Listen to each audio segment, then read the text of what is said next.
have a video here for you from the Republican Accountability Project. We've looked at a good bit of their content, super awesome stuff. And today it is an attack ad that is about Fox News and Fox News hosts in the wake of the $787.5 million settlement with Dominion Voting Systems over their election lies about Dominion. And what this video does, super cool.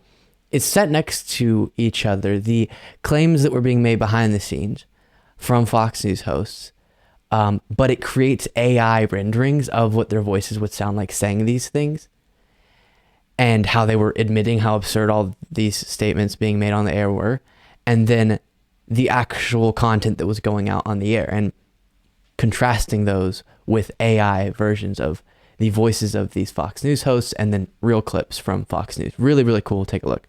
What you're hearing is an AI rendering of Tucker Carlson's voice. The voices in this video are AI renderings of statements made by Fox News hosts as released through the Dominion Voting Systems lawsuit. Most prominent Fox News stars and executives privately mocked election lies while promoting them publicly. That whole narrative that Sydney was pushing, I did not believe it for 1 second. The machine ran an algorithm that shaved votes from Trump and awarded them to Biden. Nobody liked Dominion Voting Systems. Nobody. The software shit is absurd. I've been all in trying to find the machine fraud, and we found it. We have all the evidence. Sydney is a complete nut. No one will work with her. We have computer evidence of hundreds of thousands of votes being injected into the computer systems. Ditto with Rudy. Dominion notifies you, you call off the counting, and then you start doing ballots like this.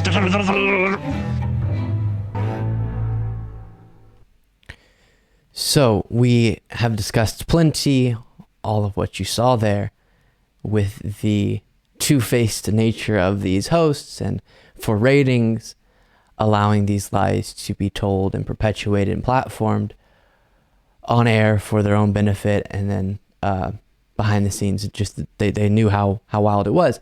But the AI was really cool. And then also I want to talk about in this segment, one of the questions people have had is, why did Dominion not force Fox News as a part of this settlement to apologize on air and recognize on air to their viewers who aren't hearing that this is happening likely, or they don't care, directly to the viewers that they lied to them? Why was that not a part of the settlement? And it just wasn't. And so Smartmatic, who is another voting system company that's suing Fox News for defamation, I have a moment from a recent interview where one of the lawyers for Smartmatic is saying, we're going to get an apology. Election technology companies in the world, and the only company that could serve countries internationally. Only one. Mm-hmm. That reputation is critical to them. And in order for them to get back to where they were before this all started, where they can win the contracts that they're now losing, they need to get an apology. They need to get a full retraction, because they're in that business for the long haul. They're not looking to get out of that business. This is a family-owned business that has spent their whole lives building this. Yeah. So you're right. Darn right. They need that.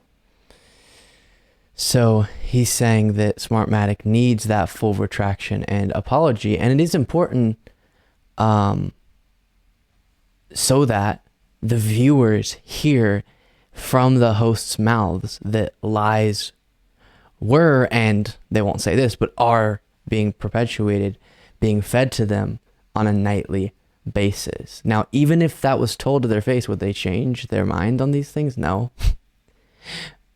But maybe it'll just make them think a little bit about the things they're being told. I don't know.